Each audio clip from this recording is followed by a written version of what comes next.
The dull thud of dirt hitting the coffin echoed on the gloomy day. I stood there, observing as the minister uttered consoling words for those mourning. My daughter clutched my hand, her husband standing just behind us, offering support with his hand on my shoulder.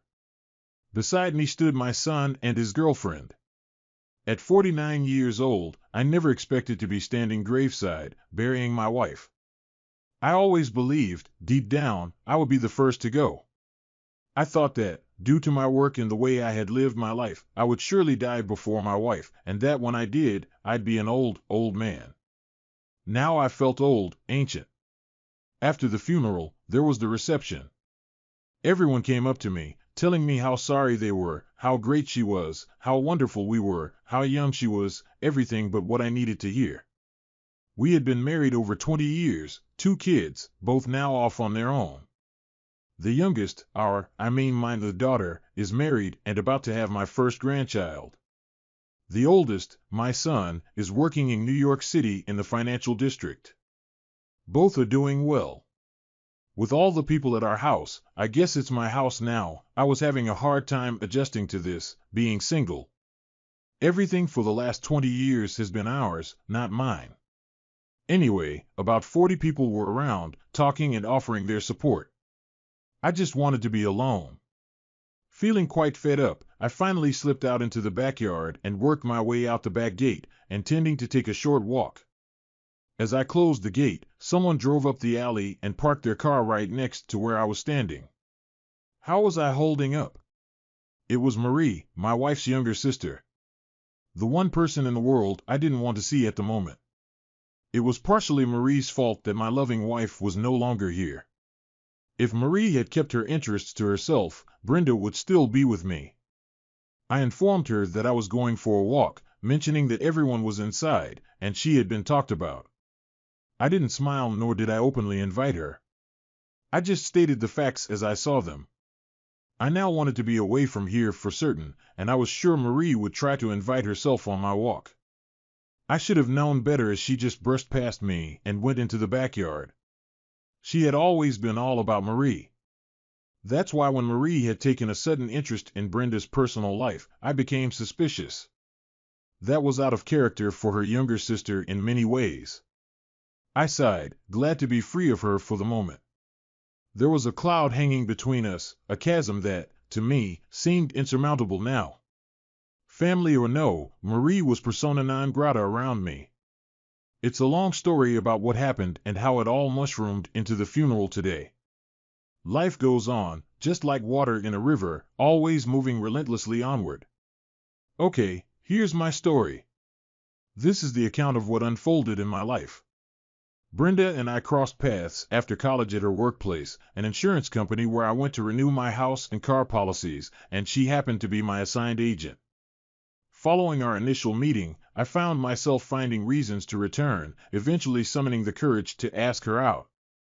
After a few months of dating, we realized our deep love for each other and decided to get married. We had 2 children, and our marriage was full and wonderful. Up until 2 years ago, I never doubted my decision to marry Brenda. We were like 2 peas in a pod, incredibly compatible. Then Marie became intrigued by Brenda's life. I believe her intentions were well-meaning, thinking Brenda needed to expand and grow as a person, striving to be better and more loving. You could see in Marie that she had been trying hard to assist Brenda with what she perceived as shortcomings. It all began with Wednesday night outings, expanding to include Fridays. As Vince noted, after a while, Marie started spending more time with Brenda than I did, taking advantage of Brenda's time when I would normally be at home. It soon became all about Marie. When it became a daily routine, I began to withdraw from Brenda. Every time I attempted to spend quality time with my wife, Marie always seemed to be present when I wanted Brenda to join me or when I planned to take Brenda out for dinner. What was once a communicative and open relationship soon became closed off and non-talkative. I couldn't express my feelings without Brenda becoming upset, accusing me of being harsh and unfair to her younger sister. If all I was going to do was upset my wife by attempting to be with her, then why bother? A few months after the growing girls' night out became a significant part of our lives, I could see that my marriage was in serious trouble. Yet, I couldn't talk to my wife about it without her becoming upset and defensive. So I did the worst thing I could have done. I gave up. I spent my time pursuing my interests, and Brenda began doing her own thing. On our rare nights at home together, we felt like two strangers living in the same house. Then one night, or rather early morning, it all started. The night before everything went awry, I was at home, working in the garage on a project on a Friday night while Brenda and Marie were out on their usual Friday night outing. They left the house around 6:30, and I found myself preparing my own dinner, increasingly eating in the garage. So I got dinner ready, took it out there, and listened to my boombox as I worked. It was soothing. I worked until 11 and then went inside. I half expected Brenda to be in bed already, but I was somewhat surprised to find she wasn't even home yet. I noticed the light flashing on the phone, indicating a waiting message. The message mentioned that she was staying at Marie's for the night due to being out for a while and not being in a condition to drive home. The message also conveyed the intention to see me in the morning. I thought to myself, why bother? I never see you anymore anyway. Just move in with your sister and be happy. Yeah, I'll confess I was angry and envious. I felt a void when Marie developed a particular interest in her sister, and now I couldn't figure out how to reclaim my wife. I longed to be with Brenda, missing our conversations, laughter, and the gentle banter of a couple who knew each other intimately. Recently, it seemed, I also missed the playful moments we once shared. After replaying and deleting the voicemail, I overheard men's voices in the background at Marie's house with my wife, and it sounded like a party. When I called after 9 rings, a man answered and mentioned it was my money, advising me not to waste it. I requested to speak to Brenda, but the man described her as being occupied and suggested calling back around noon the next day. He identified himself as her husband. Despite my insistence to speak to her, he abruptly hung up on me with a dismissive remark. Furious, I redialed multiple times over the next half hour, but nobody picked up. After trying 3 times and growing angrier, I finally had enough. Snatching my car keys, I left the house and drove to Marie's, finding nobody home. Then I recalled I had dialed Brenda's cell phone. I had no idea where she was or who she was with. I didn't know if she was there willingly or if she had been abducted. I knew nothing. I drove home angrier than ever. Angry and scared, I went in and poured myself a drink. At some point, I concluded that Brenda was doing this willingly, and the police couldn't or wouldn't intervene for 24 hours. I even considered that Brenda had invited the men. My mind played tricks on me, worsened by drinks. In the morning, I woke with a pounding headache and dry mouth. After a shower and getting dressed, I took some aspirin.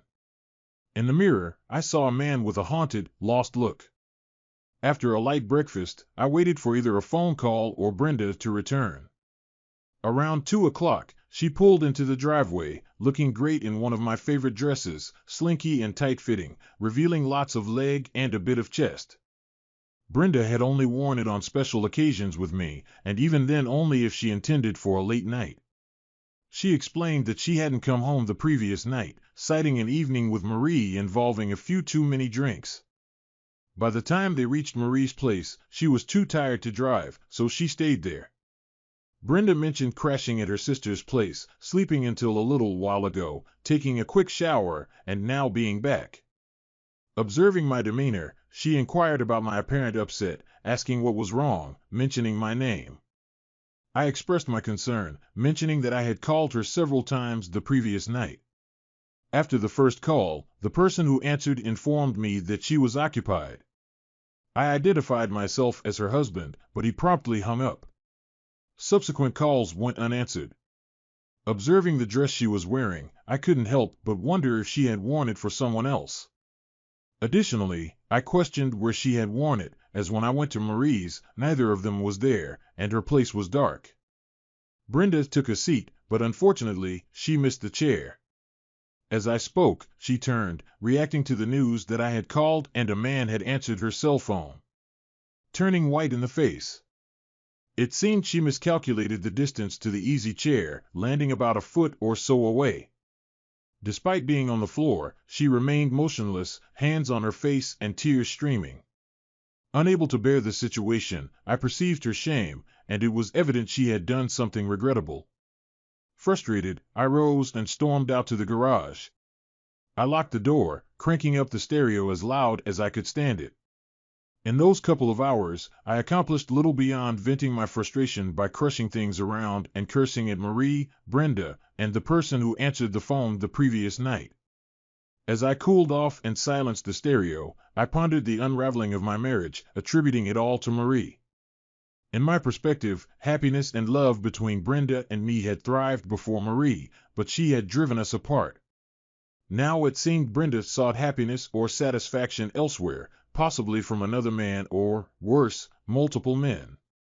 During my time in the workshop, the realization sank in that I likely lost Brenda for good, heading towards a divorce. Returning to the house, I found myself alone, assuming Brenda sought solace at Marie's. In our bedroom, I was shocked to see Brenda's dresser drawers open and empty. Scanning the closet, I noticed only a few sporadic items hardly worn anymore. She had left me. Given it was a Sabbath, online banking was my only option. I went online, strategizing how to rearrange finances to safeguard myself if Brenda opted for a permanent departure. I was determined not to suffer financially. After years of diligently building substantial savings in the bank account, I reached out to a friend who had experienced divorce, scheduling a meeting to discuss Brenda and me. I also informed our kids about the strange situation between their mom and me, clarifying that she might have moved out. When my daughter inquired about her whereabouts, I honestly admitted I didn't know. A week passed, during which I immersed myself in work, attempting to divert my focus from the disarray of my deteriorating home life. Each night, I resorted to drinking and sleeping, rising just in time for a quick shower before returning to work. This marked 1 week since I had last seen my wife. I met up with my friend, and our conversation didn't yield much advice beyond what I already had a sense of. The primary suggestion was to safeguard my assets first, then address Brenda's intentions and actions. Throughout the entire week, Brenda remained silent, with no phone calls or visits to my workplace. Until Saturday night, I became convinced she had abandoned our relationship long before now, likely involved with another man. That night, I decided to call Marie's house. Marie was surprised to learn that Brenda wasn't home with me, assuming she was still upset and staying close to home. I informed her that she hadn't seen Brenda at all, expressing that it wasn't right. I suggested that what happened between us was because of her. Marie contested, stating that it was awful, harsh, and that I didn't mean that. I affirmed, expressing that I did mean it. We were fine until Marie started taking Brenda out every Wednesday, Friday, and Sunday night. I conveyed that her girls' nights out had ruined us, and I hoped she achieved whatever it was she was aiming for. I mentioned that Brenda was gone, and I was sure we were about to get divorced. If she wasn't with Marie, she must be with that person who answered her phone last Friday night.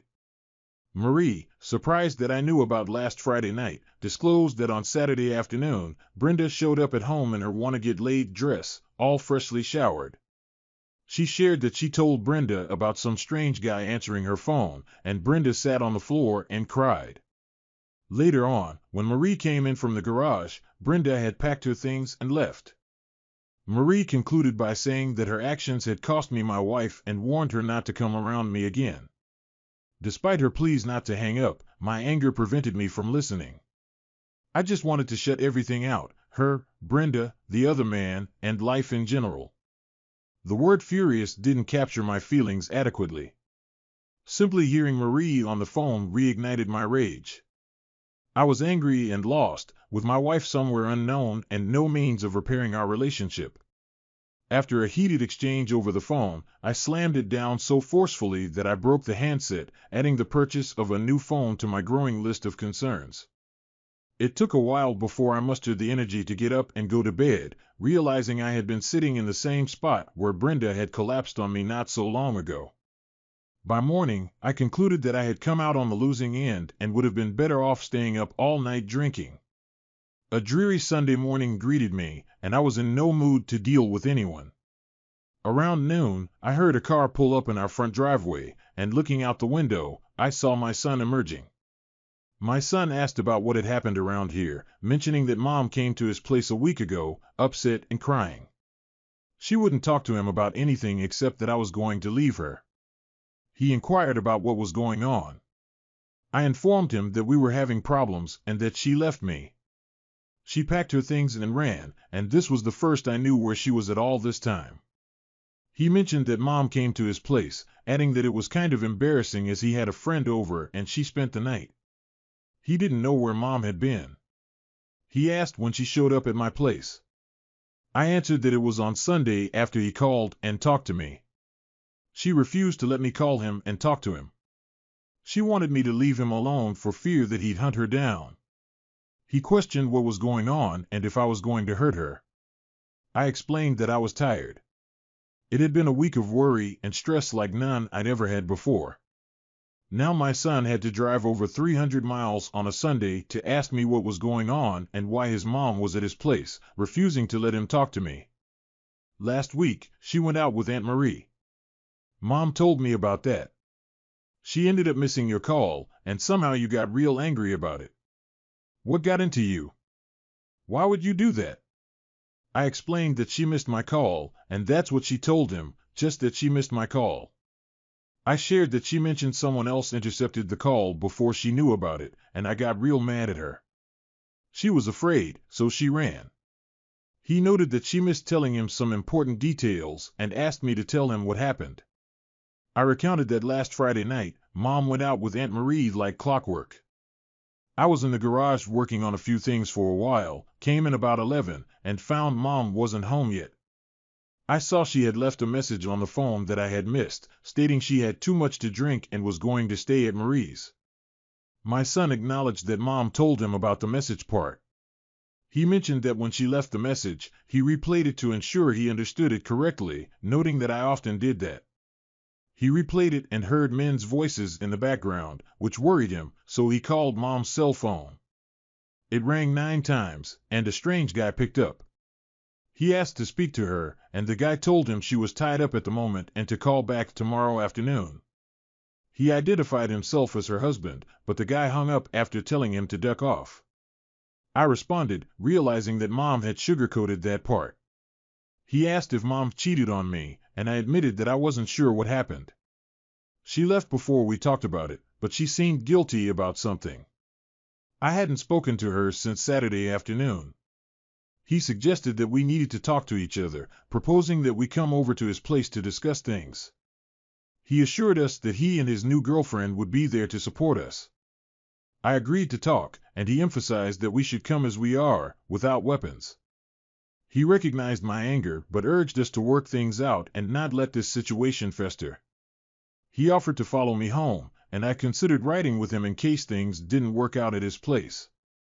He assured me that he would make sure I got home okay. During the drive to my son's place, I realized that I still had some love for Brenda, even if she had cheated on me. I think that right at that moment, I was willing to try to work things out with her. When we got to Mark's place, he parked, and we went inside. His girlfriend was sitting with Brenda, and when I walked in, they both got up, looking nervous. She greeted me, asking how I had been. I felt the anger boiling inside me. Without checking myself, I began to blow up, barely managing to curtail my anger in time. I yelled at her, accusing her of cheating, and saw her shrinking from me. I had to pause and catch myself, apologizing for my outburst. I admitted that I had been okay, drinking a bit too much lately, and feeling confused about things. She looked pale and nervous. The woman I loved, the woman I had spent the better part of my life with, was afraid of me. That hurt me. Deep inside, my heart was breaking. I loved her still, and she was afraid of me. I wondered if we could patch things up. A young woman, presumably the guest, interjected, introducing herself as Jill. She expressed a wish that we could have met under better circumstances. I took her preferred hand and shook it gently, responding that I shared the same sentiment and hoped we could get to know each other a bit more. Although Mark hadn't mentioned seeing anyone yet, I glanced knowingly at him, conveying a slight reprimand in my eyes. Jill urged us to talk while she and Mark would be in the other room, ready to intervene if things got difficult. They emphasized the need for us to keep our cool due to the thin walls and floors in the apartment building. After Mark and Jill left, Brenda began to explain things to me, expressing sincere apologies. I responded by asking if she had something to be sorry about, questioning if she had slept with some guy. She clarified that it wasn't exactly that, and I pressed for more information. I confronted her about sleeping with more than one guy, and her revelation stunned me. I was flat out shocked. This was not the person I had married years ago, and I felt like I didn't know who she was anymore. She admitted that she didn't do this openly and freely of her own choice. She explained that she was drunk and had consumed too many drinks that night. Marie had been pushing her for weeks to get out, and perhaps loneliness played a role. She couldn't fully understand how it all came about, but suddenly found herself on a bed with two men. Initially, it started with just one guy, but by the end, she had been with all of them. Marie was there too, and by the end of the night, she had been with all of them, including Marie. The guys had arranged it in a way that she didn't consider it exploitation, and she was drunk enough not to think about the consequences until it was far too late. Her revelation hit me like a ton of bricks. I had expected to hear she had cheated on me. I hadn't figured more than one man, nor her and Marie doing things together either. They were sisters, for Christ's sake. I sat there, not knowing what to say. Our talk had taken about 5 minutes so far, and we were already into the part about her having been with other men. She wasn't hiding, or I didn't think she was hiding anything from me. She must have read my mind. She expressed a willingness to tell me whatever I wanted to know, sharing that she wasn't sure how everything came to be and when she became involved in it. She admitted to not remembering her wedding vows or her husband waiting at home. At one point, she found herself begging for more, and she described herself as a terrible person who didn't deserve me or even to live. Her sobs overtook her ability to speak, and she collapsed. I observed her, feeling unsure about the person in front of me. Shocked and stunned, I couldn't find the words to respond. The situation overwhelmed me, and I started to feel ill. I started to throw up. I calmed down and was able to settle the stomach with a glass of water. Wiping my face off, I returned to the kitchen table. Brenda was in tears, crying softly. I wanted to go to her and hold her. The problem was, I didn't know if it would be okay ever again. I sat down heavily, wanting to be able to know what to say or ask without getting sick again. She explained that the nights out with Marie were not for scouting men and that it had never happened before. They had gone to a new club, and she had been drinking too much. The guys at the club were buying them drinks, dancing with them, and complimenting them, making her feel beautiful and playful. The next thing she knew, she called me and left a message that she was too drunk, and they went to the guy's place. I interjected, expressing my frustration, stating that lately, she hadn't been paying attention to me. I pointed out that she and Marie were the reason, as they hadn't been letting me even try. I reminded her that I had tried to get her to go out with me, but she had insisted on being with Marie. I accused her of lying to me, as the message she left mentioned she was at Marie's place. She clarified that at the time, she thought they were going to Marie's place, but the men wanted to take them to their place first for a minute to pick up something. She explained that they didn't think it would be a problem but ended up getting involved in a regrettable situation.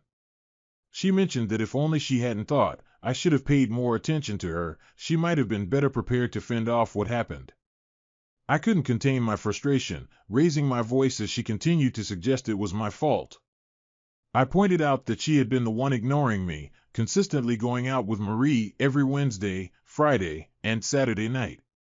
I accused her of pushing me out of her life and taking up Marie's cause. To me, I noticed a change in her eyes as she realized she couldn't blame me entirely for her actions. She admitted that she hadn't realized it was her until now and acknowledged that I was right about that part. She recognized that her constant presence with Marie had led to my lack of attention. I questioned if she enjoyed being in such situations, referring to her use of the term Scarlet Woman several times. She denied ever calling me a Scarlet Woman or treating me like one, expressing her hatred for it. I learned that she discovered she liked what she did with those men, citing the tastes, textures, sizes, and combinations as factors that intrigued her. She admitted to enjoying the different and new experiences and acknowledged that some of them were things she had always wanted to try with me but couldn't bring herself to ask. She expressed regret for losing herself in the situation and recognized that she had lost me. She hated that she had engaged in intimate acts with other men, things that should have been reserved for me. I responded with a sense of uncertainty, stating that there might be a chance to move past this difficult time. She seized on this glimmer of hope, expressing a willingness to do anything to be with me and stay married. She promised not to go out anymore unless I was with her, committing to being a stay-at-home wife and doing anything I wanted. I remained skeptical, questioning her sudden willingness to talk and work with me. I raised concerns about her past actions, especially when she was going out with Marie, and questioned whether she would resume such behavior when things cooled off. I emphasized that Marie had driven a wedge between us, taking up the time we used to spend together. I expressed my discontent, stating that I was sorry for her previous actions. I conveyed that I had not fully realized the extent to which she had been ignoring and avoiding me, questioning why she allowed herself to do so. I made it clear that things wouldn't be simple moving forward, highlighting the fact that she had cheated on me and us. I asked about her involvement with other men, emphasizing the emotional toll it took on me. I confronted her about the idea of passing it off as staying with Marie and questioned if she would have continued lying if I hadn't found out. I expressed my rising anger, and Brenda could see it in my eyes as my voice increased in volume. Mark and Jill discreetly entered the kitchen. In that instance, my son suggested a short break, proposing that either he and I or Jill and I could take a walk. Jill took hold of my arm, guiding me out of my chair. Though I had already half risen, her tug felt powerful, indicating her strength. She suggested that we go for a walk, allowing me to share my thoughts while Mark and Brenda had their conversation. I agreed, acknowledging that it was probably the best course of action. In that moment, my anger had been escalating, and it had reached a point where I might have lost control. The diversion provided by the suggestion to take a walk spared us from a potentially volatile situation, but the unsettling thought of what might have happened lingered in my mind. As we strolled about a block, Jill initiated a conversation with me. She acknowledged my anger, expressing that Brenda and she had discussed Brenda's actions while Mark had fetched me.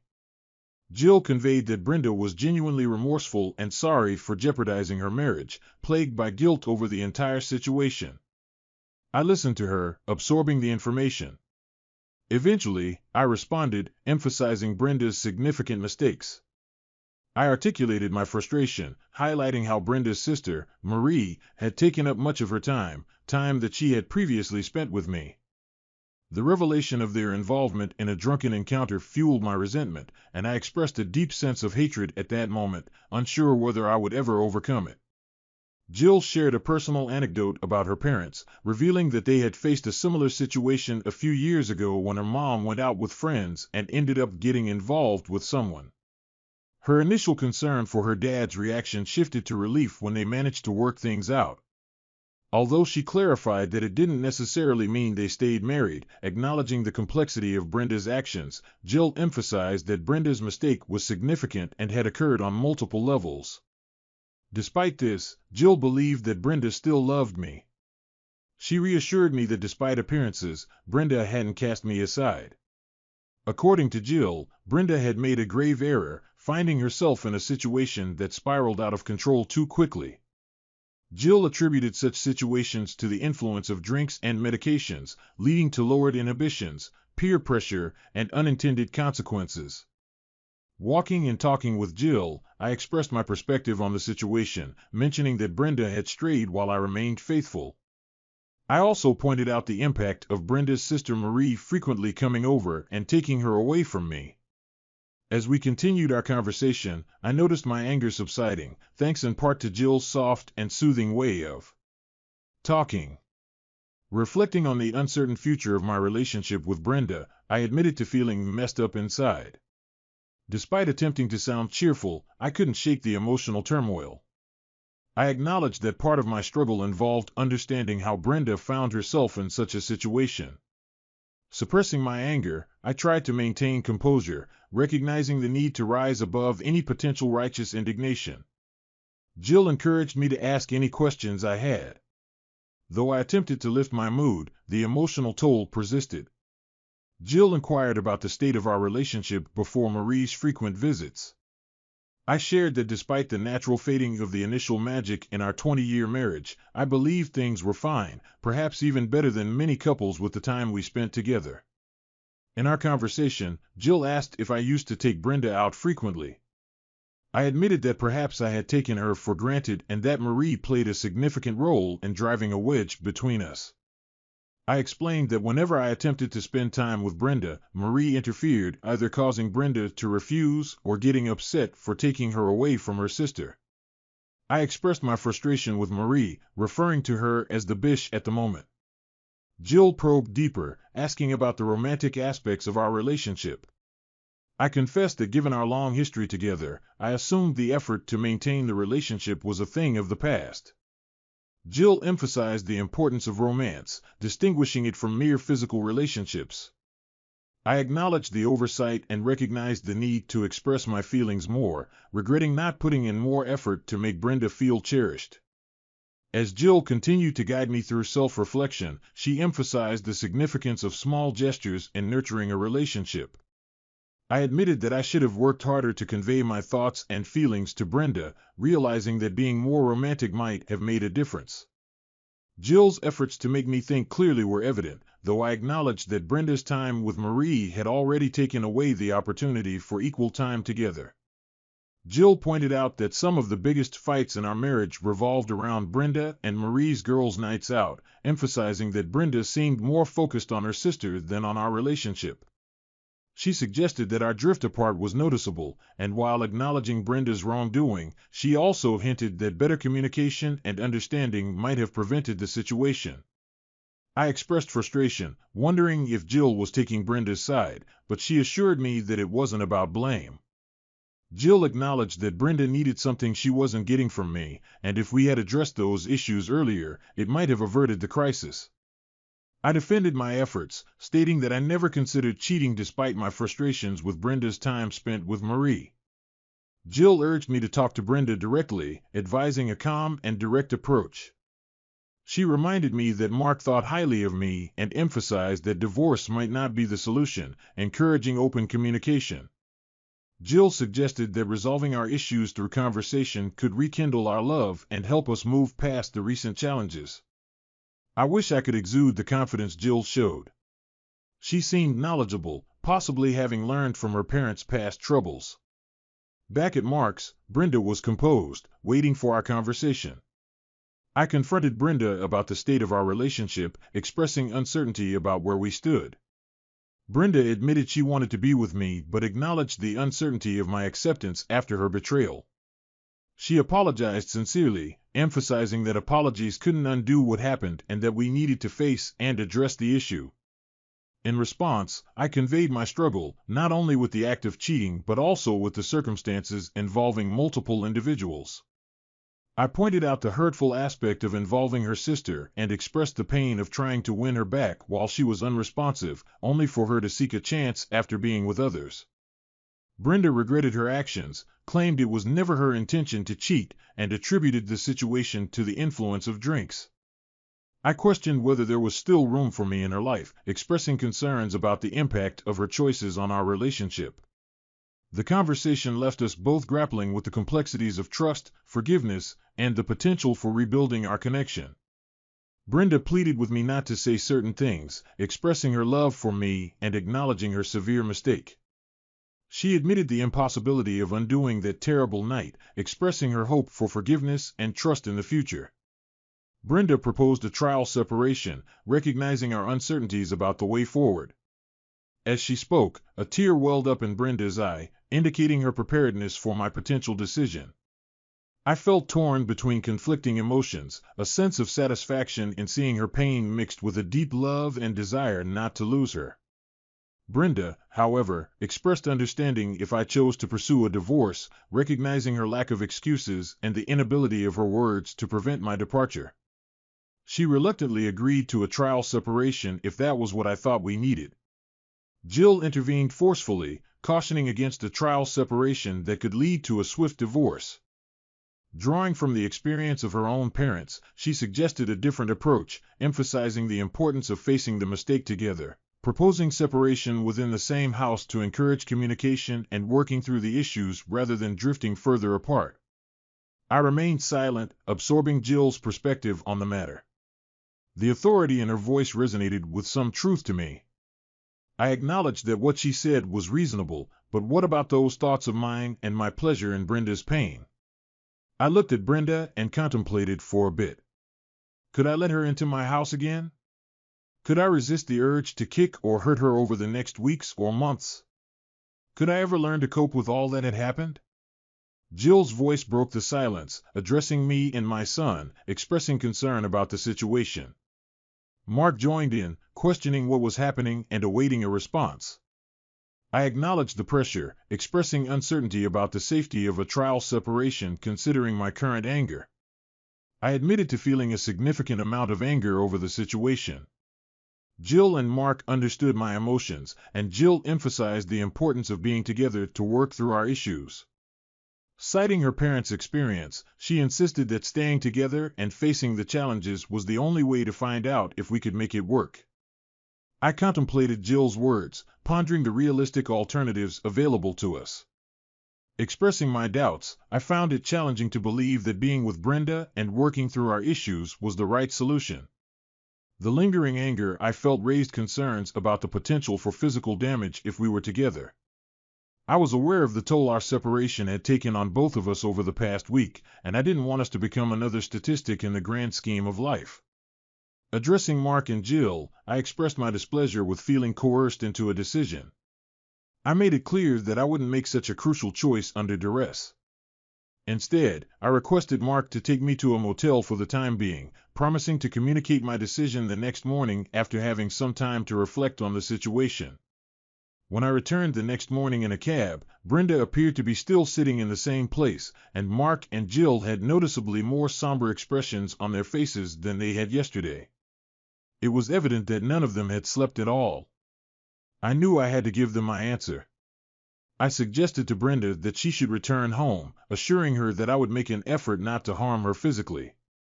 However, I acknowledged the likelihood of occasional outbursts of anger, emphasizing the need to be together to address our issues.